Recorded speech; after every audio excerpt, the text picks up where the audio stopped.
YouTube family, and welcome back to my channel. If this is your first time here, my name is Sharida. Welcome. And if you are a returning viewer, thank you all so much for the love and the continued support of my channel. You guys, I hate that I'm making this announcement off of camera, but thank you for 16K.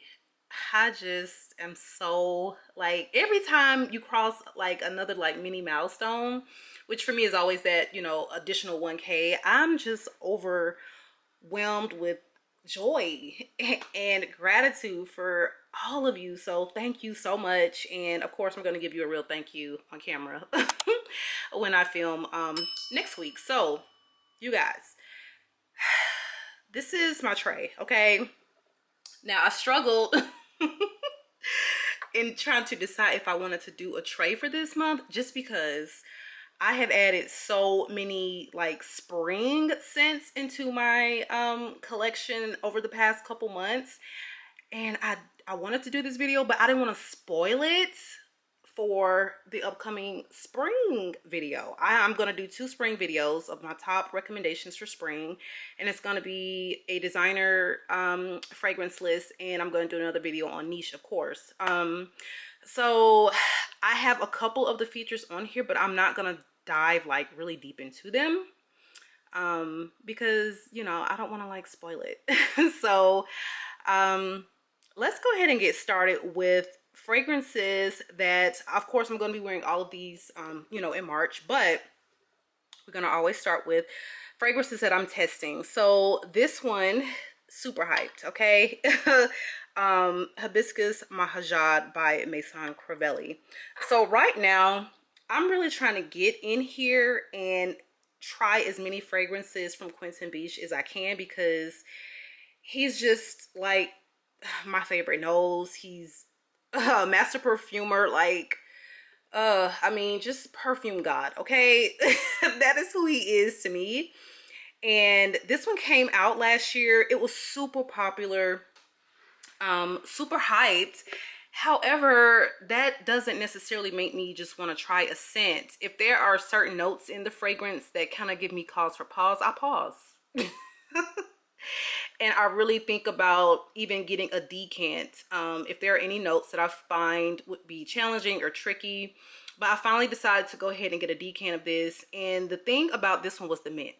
Mint is not easy to pull off in fragrances. And because I waited so long to try Flora Botanica from Balenciaga because of the mint note, tried that, absolutely loved it over the last summer. And I said, you know what, I'm just gonna, you know, go ahead and try this, because the mint in that one I absolutely love. So this one I got yesterday, you guys, and I sprayed one spray of this in the air. I know it's supposed to be like beast mode, super strong fragrance, but when I tell you I burnt my nose hairs off, because like spraying fragrance in the air and then just trying to get a whiff of it is always a bad idea for me. But it literally took my nose like a good 5 minutes to recoup and recover, because it was so strong upon first spray. Now, I like the fragrance. It reminds me of something, and I don't know what. I don't have a lot of fragrances with like a prominent hibiscus in it. And I don't know if I'm in my head about it, but there's like this touch of Delina going through it. Is it just me? Because I feel like this is supposed to be like, what, hibiscus, mint, what else? I forget the other florals, but there's just something familiar about the fragrance, and I don't know what it is. Do I want a full bottle of this? I have no idea, because like I said, I just got it yesterday, and I want to get, like, I'm going to get through a whole decant of this before I make up my mind about it. But I do like the scent. I like the scent. It's quite unique, even though something about this is like, it's like on the tip of my tongue, but it's something about it is reminding me of another fragrance, and I just cannot put my finger on what it is, but it is nice. I find that it is beast mode, but I feel like the opening is way stronger, and it kind of settles down after, you know, it's kind of had time to sink into the skin. It's not nearly as strong as I thought it was gonna be. After that first spray, I almost took my nose out, but I do like this, and I just have to continue to test to see if I want a full bottle. Now, the next one I'm testing this month is going to be from the House of Dulcita.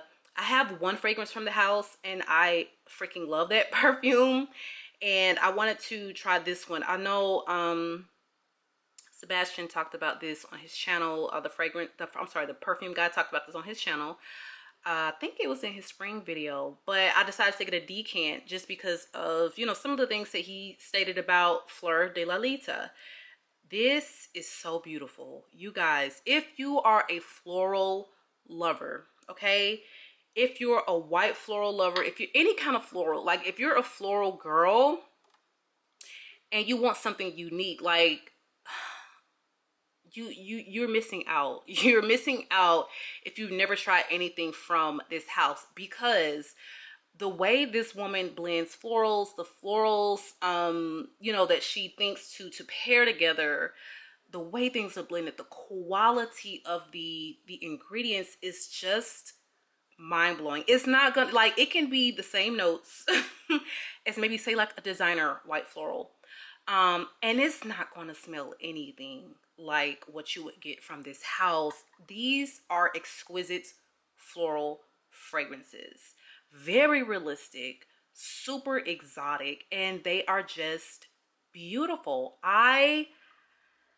may want a full bottle of this. Like, this is, I think it's got like some ylang ylang, it's got rose, it's got, I think, magnolia. It's got so many different combinations of florals, and it just smells absolutely beautiful. So if you are into super feminine floral, like super feminine scents, that is the house. Like, that is the house, and I can't wait to actually try more. I'm probably gonna get a whole discovery set, just because I like the DNA of the house. I feel like that's a house where the DNA you're either gonna vibe with, or you're gonna be like, this is not for me.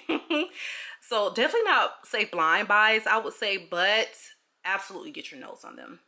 All right, so let's start with a scent that I want to get some more wears out of, because this is relatively new to my collection, and pretty soon I feel like this is gonna be it's gonna start getting too warm to wear this, so I want to go ahead and give it some more full wears in the month of March. This is Cacao Porcelana. Beautiful fragrance. As I've stated in a past couple videos, this house is just Atelier Matari. They have some very classy fragrances that I just struggled to find a scent I didn't like in the discovery set, because I loved all of them. Now, do I want a full bottle of all of them? I would say no, even though I like some of them just lean a little masculine, and I know that if I got a full bottle, it would just sit. Because even though I love the smell, it's not going to be something that I would wear.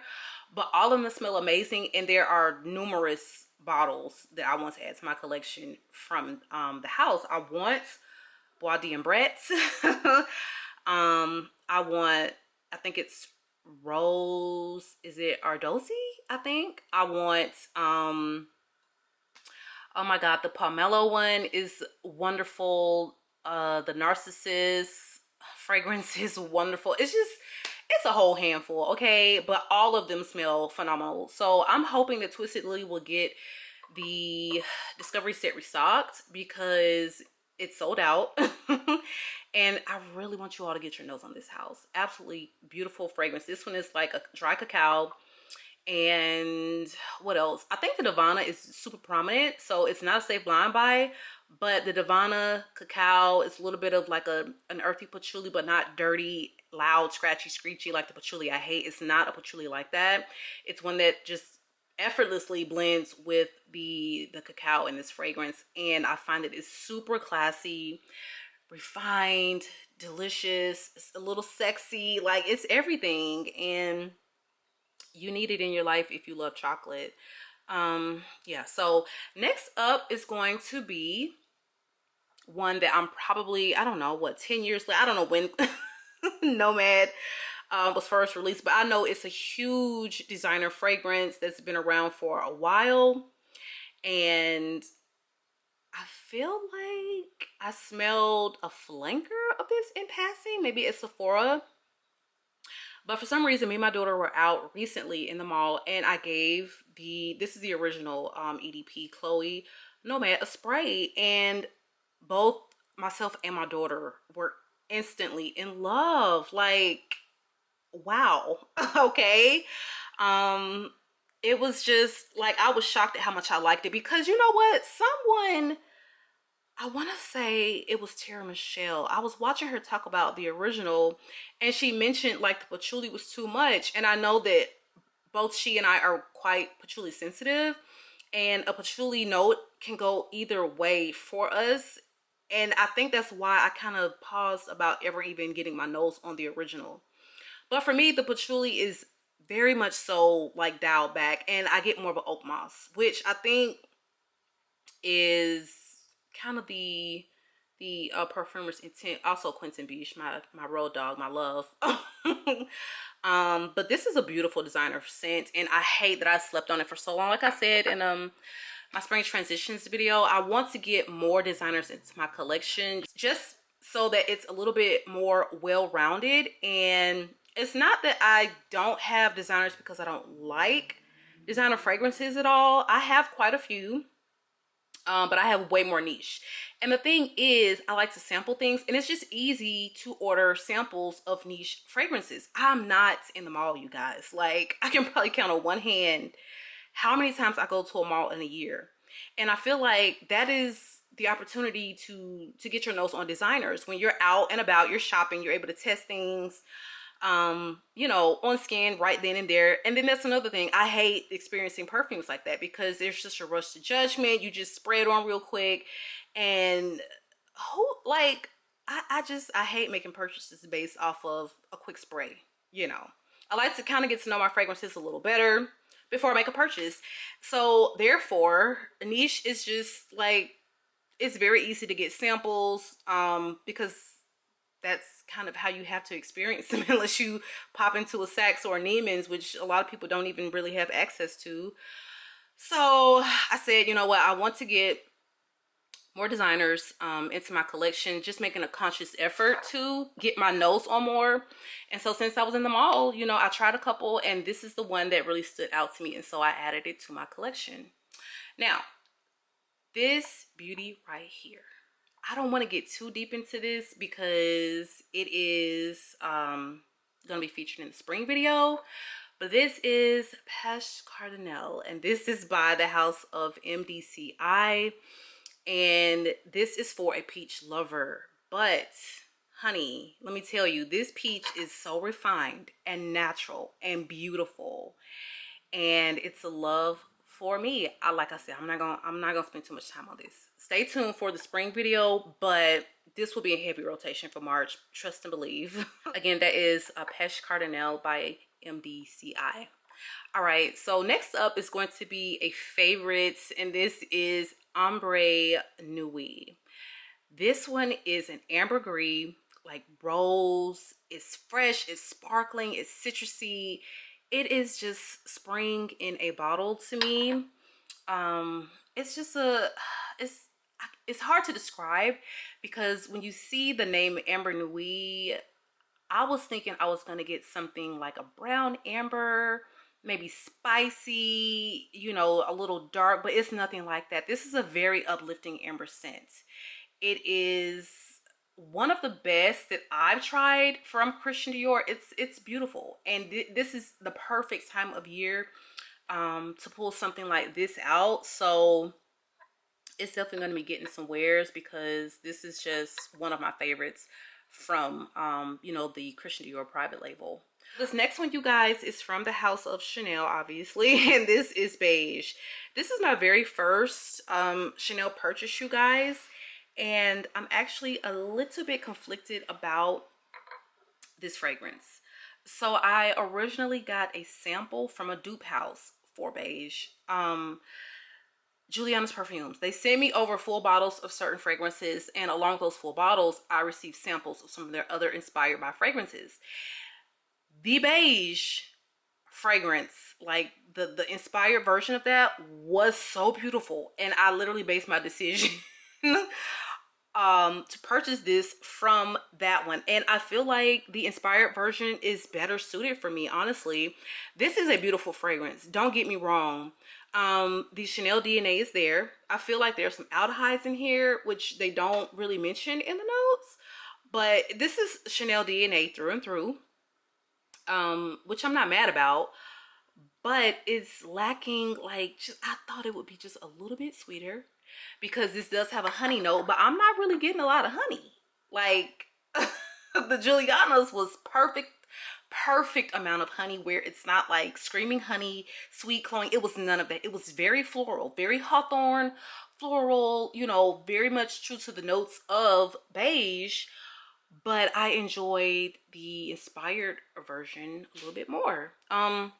So I'm gonna play around with this more. I'm gonna wear it. I do like this scent. I do like it. Like, it's a like, it's not a love. That's the thing. And I loved the Giuliana's perfume. What I might do is buy the inspired by version and layer these babies together and get my life, because I could really see them just elevating each other. So yeah, definitely going to be playing with that one for the month of March. Now this one is on its last leg. This is Miss Dior, the 2017 formulation. I already have a 3.4 ounce backup bottle of this that I've had for probably about a year.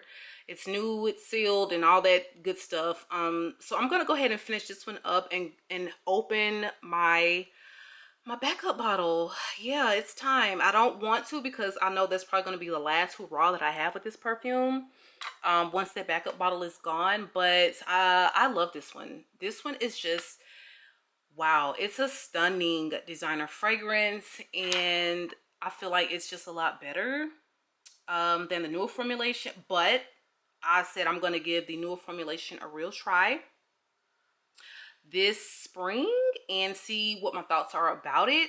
Maybe like start with like a travel size and see how I really feel about it, because a lot of people, when they change these every 5 years, everyone is pissed off about, you know, the reformulation, and oh my god, I like the last one better. And they did the same thing when this one came out. People just get kind of stuck in their ways, you know, about their love for the current formulations of this, and when they change it, everybody's pissed off. So I said I'm going to give the newer one a try, a real try, and see, you know, how I feel about it, because this is an absolute love for me. Yeah, so definitely will be finishing that bottle up. So this next one is Nomad. This is by Bond number 9. This one, we have 2 Nomads on the list, but this one is a quince fragrance. It's quince pear, and it's oud. This is oud. Like, you have to like oud to like this, I feel like. It is not an overpowering oud. It is not like masculine leaning. It is oud, however. So if you are not a fan of oud, I would not suggest blind buying this fragrance. Test it first. If you're able to get a sample, test it, just because it could go either way. But for me, I love ouds, and so it's just, it's beautiful to me. Like, this is a beautiful fragrance that is going to be perfect for transitioning into spring. It's got, you know, this the sweetness, this fruitiness, but it's got some depth and some warmth from that woody base. Gorgeous fragrance, and I got this one deeply discounted because I'm not really trying to pay full price for my bonds. Like, look at the bottle, you guys. Like, let's just take a moment here.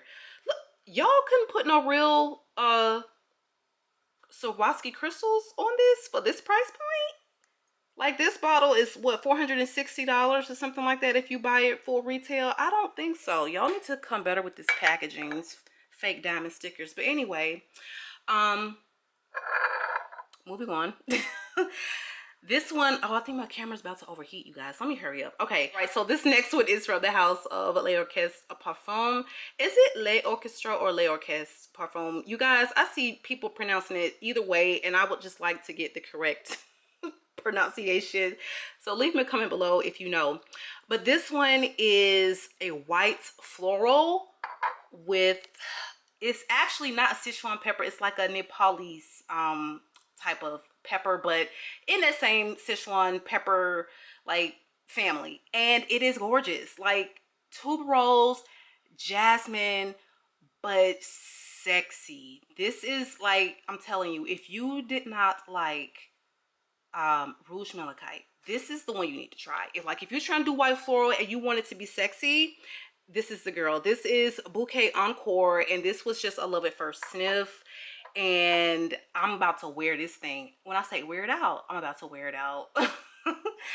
All right, so the last one before my camera plumps out. You guys, this is Dolce & Amalfi. Wonderful transition fragrance. Like I stated in my transition to spring video, quince, okay, again, but this is quince with lots of spices like saffron, clove, a ton of spices, but it's so smooth and it is so well blended, and it pairs perfectly with the quince that is in the fragrance. So this one I feel like is a warm, fruity fragrance that is spicy, and it works beautiful all year. So if you've been thinking about getting your nose on this one, if Pacha Cardinale did not work for you, I'm telling you, give this one a try, because this one is a stunner and I love it. All right, you guys, so this is my little tray for the month, honey. So let me know fragrances that you plan on wearing in the month of March. Spring is almost here. So like I said, getting my last few wears of a few of those sweeter, heavier, darker gourmands. But as you can see, I'm kind of already in spring mode. So you guys, it has been real. Make sure you subscribe to the channel. Make sure notification bell is turned on to all, and look forward to my spring videos. It has been real. I love you on YouTube, and I'll catch you guys on the next one.